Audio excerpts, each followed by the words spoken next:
চতুর্থ শ্রেণীর প্রিয় শিক্ষার্থী সালদার স্যার ইউটিউব চ্যানেল থেকে তোমাদের সবাইকে স্বাগতম। আজকে তোমাদের জন্য আরেকটি নতুন ভিডিও নিয়ে এসে বৃত্তি পরীক্ষা আসা ইংরাজি প্রশ্ন 2022 সালের প্রশ্ন এবং তার উত্তর দেখাবো আমার এই ভিডিওতে।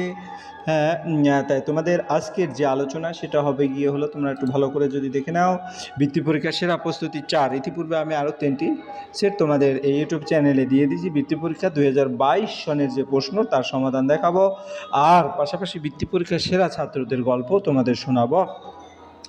হ্যাঁ, বৃত্তি পরীক্ষার পরিস্থিতি দ্যাট মিনস 2026-এর সেট নম্বর 4। আর বৃত্তি পরীক্ষা 50 নম্বর আসে, এই কারণে 50 মার্কের একটি বৃত্তির প্রশ্ন বিশ্লেষণ সহ সম্পূর্ণ সমাধান দেখাবো আমি এই ভিডিওতে। তা প্রথমে আমরা যদি দেখি 2022 সনের যে প্রশ্নটি একবারে সরাসরি বৃত্তি পরীক্ষার যে প্রশ্ন সেটাই কিন্তু তোমাদের এখানে দেখিয়ে দেওয়া হচ্ছে। Primary education development board West Bengal primary final examination 2022 এভাবেই লেখা থাকে কিন্তু তোমার প্রশ্নে, ঠিক আছে। তো এখানে 1 নম্বরে রিড দি ফলোয়িং এরকম করে টোটাল প্রশ্ন আছে 9টি প্রশ্ন। আমি যদি আবার একটু, কিন্তু তার আগে যদি একটু আসলে বিভিন্ন ইয়ারের যে প্রশ্ন দ্যাট মিনস বৃত্তি পরীক্ষার যে রেজাল্টটা কীরকম সেটা যদি তোমাদের দেখি, কারণ তোমরা অনেকেই এখন বৃত্তি পরীক্ষার চিন্তা করতেছো, কিন্তু কত নম্বর পেলে বৃত্তি পাওয়া যায় সেই চিন্তা যদি এখন থেকে করো তাহলে কিন্তু তোমাদের প্রস্তুতি নিতে সুবিধা হবে। চতুর্থ শ্রেণীর বৃত্তির এই পরীক্ষার পূর্ণমান থাকে 400 নম্বর। 400 নম্বরের মধ্যে 395 নম্বর পেয়ে প্রথম স্থান অধিকার করছে বীরভূম জেলার সরোজিনী দেবী শিশু শিক্ষা মন্দিরের ছাত্র তিরঞ্জন চট্টোপাধ্যায়। দেখো 395, মাত্র 5 মার্ক তার গ্যাপ গিয়েছে, অর্থাৎ সে 99% নম্বর পেয়েছে বলতে গেলে। সরোজিনী দেবী শিশু শিক্ষা মন্দিরের ছাত্র 392 নম্বর পেয়ে দ্বিতীয় হয়েছে পশ্চিম মেদিনীপুর জেলার সরস্বতী শিশু বিদ্যা মন্দিরের ছাত্রী স্মৃতিজা দে। এরপরে যদি আমি দেখাই, তাহলে তৃতীয় স্থানে আছে নদিয়া জেলার কল্যাণী রবি তীর্থ বিদ্যালয়ের ছাত্র অদ্রি মিত্র, তৃতীয় হয়েছে, তার প্রাপ্ত নম্বর 391। প্রতি বছরের মতো এবছরও মেধাবী পরীক্ষার্থীদের উৎসাহিত করতে 800 জনকে বৃত্তি প্রদান করা হবে, আর এর মধ্যে 125 জন রাজ্য স্তরের বৃত্তি বার্ষিক 1200 টাকা, আর বাকিদের জেলা স্তরের বৃত্তি 600 টাকা প্রদান করা হবে। যাক, এই তোমার 2025 সনের গল্প। এবার 2024 সনের যে গল্পটা সেটা হচ্ছে, এবারেও 400 নম্বরের মধ্যে 3 জনই ফার্স্ট হয়েছে। দেখো 397 নম্বর পেয়ে 3 জন প্রথম স্থান অধিকার করছে। প্রথম হচ্ছে কুচবিহারের ঋদ্ধিমান দে, দ্বিতীয় হয়েছে পূর্ব মেদিনীপুরের স্বপ্নীল মণ্ডল এবং দক্ষিণ 24 পরগনা অর্ঘ্যদীপ আদক। সবাই কিন্তু 397 নম্বর। বাংলা, হিন্দি, উর্দু মাধ্যমে গণিত, সমাজবিজ্ঞান এবং ইংরেজি বিষয়ে পরীক্ষা হয়েছে। আর সাথে তো বাংলা আছে, বাংলা বলা আছে। যাই হোক, এখন আমি টোটাল প্রশ্নটা যদি আরেকবার ওয়ার্ড ফন্টে দেখাই, তাহলে এই যে দেখতে পাচ্ছ টোটাল প্রশ্নটা 6, 7, 8 এবং 9 নম্বরের প্রশ্ন। আমি এক এক করে প্রশ্নগুলি বিশ্লেষণ করে দেখাবো, ঠিক আছে। যে প্রাইমারি এডুকেশন বোর্ড বৃত্তি পরীক্ষার যে প্রশ্নগুলি সেগুলি আমি বিশ্লেষণ করে দেখাচ্ছি। তাহলে দেখতে পাবো যে দেখা গেছে তোমার এখানে 1 নম্বরের যে প্রশ্ন, read the following passage carefully and answer the question given below. তো এখানে 1 নম্বরের এই প্যাসেজটা পড়ে এই উত্তরগুলি তোমাকে দিতে হবে। তাহলে দেখা যাচ্ছে তোমার here is the passage line by line with Bengal, অর্থাৎ আমি প্রতিটা প্রশ্নই ইংরাজির পাশাপাশি বাংলা মানে দিয়ে দিচ্ছি। লিপি ইজ এ লিটল গার্ল, লিপি একটি ছোট্ট মেয়ে। শি ইজ 9 নাও, সে এখন 9 বছরের। She lives with her parents at Sukhnagar, সে তার বাবা মায়ের সঙ্গে সুখনগরে থাকে। তারপরে every year a big fair is held in the village, প্রতি বছর গ্রামে একটি বড় মেলা বসে। তারপরের যে প্রশ্ন সেটা হচ্ছে কি, it is going on right now, এটি এখনই চলছে। তারপরে Lipi's father make mask of various kinds, লিপির বাবা বিভিন্ন ধরনের মুখোশ তৈরি করেন। তারপরে he sells them in the fair, তিনি সেগুলি মেলায় বিক্রি করেন। এই গেল। এখন আমরা প্রশ্ন উত্তর দেব। প্রশ্ন উত্তরের প্রথম প্রশ্ন যেটা, সব প্রশ্নগুলি আগে দেখে নেই। প্রথম প্রশ্ন, হু ইজ লিপি? তাই লিপি আমরা যদি বলি হু ইজ লিপি, লিপি কে? লিপি ইজ এ লিটল গার্ল, অর্থাৎ লিপি ইজ এ লিটল গার্ল, এই লাইনটা তোমরা সরাসরি তুলে দিবে, হয়ে গেল। আর বাংলা মানে লিপি একটি ছোট্ট মেয়ে। দি প্যাসেজ ক্লিয়ারলি সেজ লিপি is a young girl, little girl. এরপরের প্রশ্ন হচ্ছে কি, 2 নম্বরের প্রশ্ন, হাউ ওল্ড ইজ লিপি? শি ইজ 9 নাও, তাই শি ইজ 9 ইয়ার্স ওল্ড বলা আছে, শি ইজ 9 নাও, অর্থাৎ সে 9 বছরের। তারপরে পরের প্রশ্ন আছে, পরের প্রশ্ন কি আছে? পরের প্রশ্ন হচ্ছে what is held in the village every year? A big fair is held.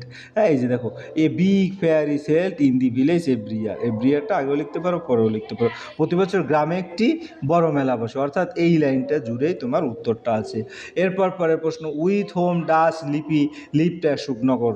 হ্যাঁ, লিপি কার সাথে থাকে? Lipi lives with her parents at Shuknagar. Lipi তার যেটা কোথায় আছে? হ্যাঁ, লিপিস ফাদার মেক্স মার্কস, হ্যাঁ কই she lives with her parents at Shuknagar, এই যেই লাইনটার মধ্যে সেটা আছে। তাহলে তোমরা এক এক করে কিন্তু 4টি প্রশ্নের উত্তরে পেয়ে গেলে। এরপরে আমরা চলে যাব fill in the blanks of the following rhyme কবিতার। মিস্টার ড্যাশ সেট কবিতাটা তোমাদের কিন্তু ইংরাজি বইয়ের যত কবিতা আছে সমস্ত কবিতায় ভালো করে কিন্তু মুখস্থ রাখতে হবে। মিস্টার টাইগার সেট, অর্থাৎ এখানে টাইগার হবে, এই যে শূন্যস্থানে টাইগার হবে। তারপরে কি বলেছে? I am going to sneeze, অর্থাৎ এখানে স্নিজ হবে।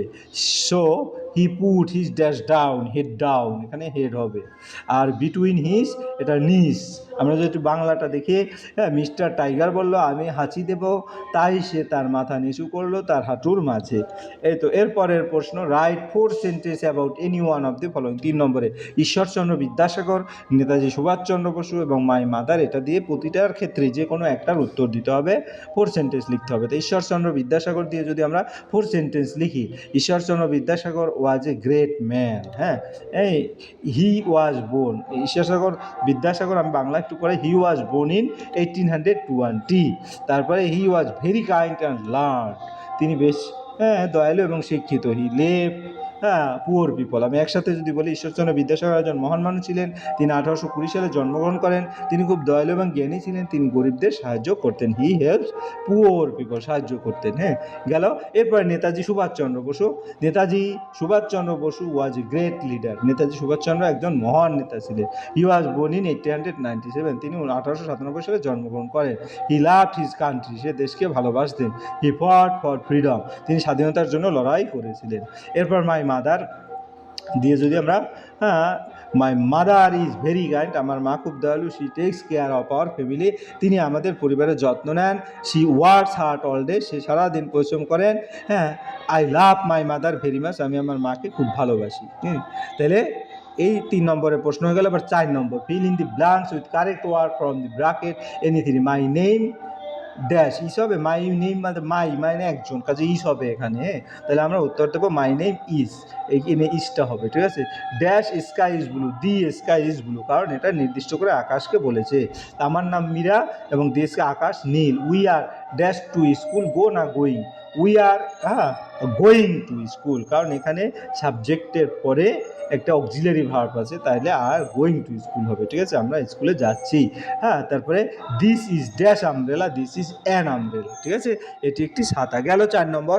এরপরে 5 নম্বরের প্রশ্ন, Ravi is a good boy dash studies in class, অর্থাৎ এখানে fill in the blank with pronoun বসাতে হবে। তো রবি একজন ছেলে, এই কারণে হি বসবে, হি স্টাডিজ ইন ক্লাস, এখানে হি বসবে। তার পিপল ওয়্যার হ্যাপি, এখানে পিপল মানে অনেক বোঝায়, দে, তারপরে এখানে দে হবে। তাহলে রবি একটি ভালো ছেলে, সে পড়াশোনা করে। People are happy, they are were shouting in joy. তার Salma is young girl dash draws very well, তারা আনন্দে চিৎকার করেছিল। I read a book yesterday, she draws very well. I like she draws, তার বাংলা সালমা একটি মেয়ে, সে ভালো আঁকে, কারণ মেয়ে পরিবর্তে শি বসে। তারপর I read a book yesterday, I like, বইয়ের পরিবর্তে ইট ব্যবহার হবে, I like it very much. হ্যাঁ, এরপরে আমি গতকাল একটি বই পড়েছি, আমি এটি খুব পছন্দ করছি। Grandma smile, grandma smile, she, এখানে গ্র্যান্ডমা মানে মেয়ে একজন, এই কারণে she took all of them into the kitchen. 5 নম্বর প্রশ্ন হয়ে গেল। এবার 6 নম্বর, make sentence with the following word any 3। Village broom stop crowd play vacation severe. আমি যদি একটা একটা করে বলি, village, my village is very beautiful. তারপরে বাংলা হচ্ছে আমার গ্রাম খুব সুন্দর। Broom, I clean the room with a broom. হ্যাঁ, আমি ঝাড়ু দিয়ে ঘর পরিষ্কার করি। হ্যাঁ, তারপরে stop, the train stop at the station. হ্যাঁ, তাহলে ট্রেনটি স্টেশনে থামে। এরপরের প্রশ্ন, crowd, there was a big crowd in the market. হ্যাঁ, বাজারে অনেক ভিড় ছিল। এরপরের প্রশ্ন, I play football, play, I play football in the morning, আমি সকালে ফুটবল খেলি। এরপরে গিয়ে হলো vacation, we enjoy our summer vacation, আমরা গরমের ছুটি উপভোগ করি। হ্যাঁ, severe, the heart is very severe, গরম খুব তীব্র। এরপরে আমরা চলে যাব পরের প্রশ্ন, answer the following question, what is your name? হ্যাঁ, তোমার নাম জিজ্ঞেস করা হয়েছে। তা মাই নেম ইজ, যার যার নাম লিখবে এখানে। তারপরে how old are you? I am 9 years old। তোমরা এখন ক্লাস 4-এ পড়ো, কাজে তোমাদের 9 বছর। Do you like to play with your friends? Yes I like to play with your friend. Bangla মানে হ্যাঁ, আমি বন্ধুদের সঙ্গে খেলতে পছন্দ করি। Who is your best friend? তোমার বেস্ট ফ্রেন্ডের নাম লিখে dash is my best friend, ধরো আবুল কাবুল যাই বলো, ইজ মাই বেস্ট ফ্রেন্ড। হ্যাঁ, এভাবে লিখে দেবে। How many days are there in a month? একটা মাসে কয় বছর, কত দিনে এক মাস? দেয়ার আর 30 or 31 days in a month। হয়ে গেল তোমার এই প্রশ্ন। এবার give the plural form of following word. যেমন বুক, বুকের tree, joy, day, fox, wing. Plural, books হচ্ছে বইগুলো, ট্রিজ গাছগুলো, টয়েস খেলনাগুলো, ডেজ দিনগুলো, ফক্সেস শিয়ালগুলো, এবং উইংস ডানাগুলি। এরপর 9 নম্বর, ট্রান্সলেট ইন্টু ইংলিশ। ইংলিশে ট্রান্সলেট করতে হবে। রাজীব 6ষ্ঠ শ্রেণীতে পড়ে। আমি যদি দেখি তাহলে রাজীব স্টাডিজ ইন ক্লাস 6। আমি ফুল ভালোবাসি। আই লাভ ফ্লাওয়ার্স, আমি ফুল ভালোবাসি। তারপর 7 দিনে 1 সপ্তাহ, 7 days make a week. Bangla 7 দিনে 1 সপ্তাহ।